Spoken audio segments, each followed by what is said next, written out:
Hi, it's Kim Zoller. Do you ever think of the power of our words? Not only how we speak to other people and what we say, but just little phrases that we may not even realize what they do in our brains. So I was reading a book recently, and I just thought this was amazing. They said they are so conscious of the words that they use. So, for instance, the difference between saying to your team, we have a deadline versus what is our due date. And just thinking about what the word deadline means in our brains and how we process, and deadline means that it's got a little bit of a negativity, it's the end.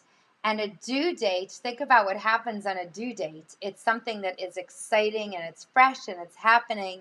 And it's just the beginning, so that when we finish something, it's really the beginning of something new.